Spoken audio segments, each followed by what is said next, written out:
அஸ்ஸலாமு அலைக்கும் மை மக்களே. எங்களுக்கு ஒரு ஆடியோ உண்டு தொடர்ந்து ஒரு 3 நாளாக கிடச்சிக்கொண்டே இருக்கி. இந்த ஆடியோ போடுங்க சொல்லி ஒரு சகோதரர் எங்களுக்கு மெசேஜ் அனுப்பி கொண்டே இருக்கிறார். இதில் உண்மைத்தன்மையை நாங்கள் விசாரித்தோம். அதை நான் உங்களுக்கு அனுப்புகிறோம். இந்த வீடியோ நல்லா கேளுங்க, ஹெட்செட் போட்டு கேளுங்க. கேட்டு முடிஞ்சோடனே நான் உங்களுக்கு இதுக்கு பதில் தரேன். என்னத்தை கேவலமாக பேசியாங்க, சூழ்நாக்கே கேவலமாக பேசியாங்க. ஏன்னா ஒட்டகத்தில் பொருளை தூக்கி தலைவலியை போட்டோம். நான் அவனுக்கு கவலைப்படுறேன். எனக்கு சிரிச்சுட்டு போயிட்டு கொண்டே எனக்கு என்ன பேச்சு அடைய நிம்மதியாக இந்த மாதிரி இவ்வளோ டைம் ஒன்றாரு இது மட்டும் வீட்டில் 4-5 மணிக்கு தான் வெளியே போவோம். அம்மா வீட்டில் வந்து கொஞ்ச நேரத்தில் அங்கே தான் நான் எல்லாம் நான் ஏன்ட பேக்ரவுண்டு நான் செஞ்சேன். எனக்கு தெரியும் இப்படி கொடுத்து இருந்தால் கடைசி ஒரு நாளைக்கு இன்னொரு தாரத்தை நிப்பாட்டினா இந்த நிலைமை யோசித்தேன். ரைட், சல்லியை சேர்த்தா மாட்டி சல்லியை சேர்த்துட்டா என்ன செய்யும் எல்லாம் சாமனமாக 4 சிலிண்டர் வாங்கினேன், பெரிய அடுப்பு வாங்கினேன், பெரிய பேஷன் பானை சட்டி எல்லாம் ஒரு 10 லட்சம் ரூபாய் சாமனத்தை வாங்கி போட்டு அவனுக்கு ஒன்று பேசல. இப்போ எனக்கிட்ட சாமனம் இருக்குது. திடீர்னு கோல் அடிச்சு 1000 பேருக்கு சாப்பாடு ஆகணும். எவ்வளோன்னு கேட்டால் சார் 100 ரூபா மீட்டா முடிப்பான். 100 ரூபாய்க்கு சாப்பாடுன்ற எங்காலட்டா நீ தாவணி சாமனை எனக்கிட்ட சாமனை நான் ஸ்டோர் இந்த நோம்புல சுமார் ஒரு 1000-1500 கிலோ அரிசி அடிச்சுட்டு ஸ்டாப் தராமில்லை நோம்புல இது அடிச்சுட்டு எனக்கு தெரியும் நல்லா தெரியும். இன்றைக்கு இப்படி தருவான், நாளைக்கு என்ன இவனில் படிச்சுட்டேன். புஸ்தகத்தை பாடத்தை படிச்சுட்டேன்.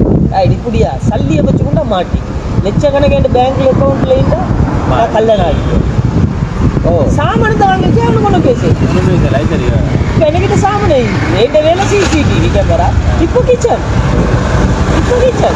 நான் அடுத்த கிழமை கொச்சிக்காட்ட ஃபீஸ் சர்ச்சில் எனக்கு தான் நம்பிக்கை 1000 பார்சல் ஓடுறேன். 1,50,000 1000 பார்சல் 1,80,000. இது உங்களுக்கு பெருசாக ஒன்று வீக்காது. என்ன டைல் ஆகிட்டு ஓடுறோன்னு தானே சரி. 1000 பார்சலுக்கு 1 லட்சம் ரூபா செலவழிச்சு 50,000 ரூபா ஒரு நாள் 50,000 ரூபா வீட்டுன்றே போதாவா பாய்.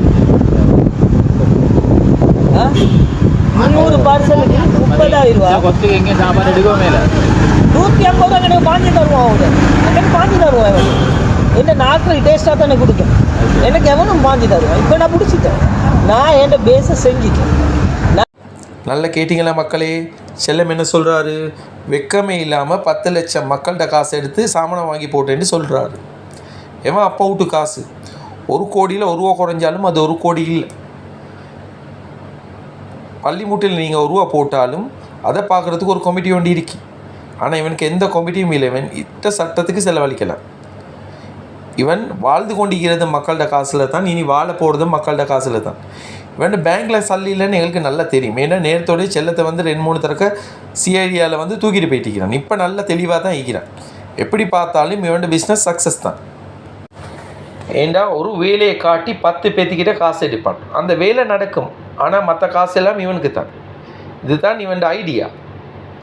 அல்ஹம்துலில்லான்னு சொல்லி சைதுபாவமாய் மக்களை நல்ல ஏமாற்றி வச்சுக்கிறான். எனக்கு தெரிஞ்சு இப்போ இளிச்சவாயந்தான் இவனுக்கு காசு அனுப்புகிறேன். நியாயங்கள் தெளிவாக நாளாகலாம். நான் யார் என்று அப்போது நீ காணலாம். Good bye. தடை போடுவேன், நியாயங்கள் தெளிவாக நாளாகலாம். நான் யார் என்று அப்போ நீ காணலாம்.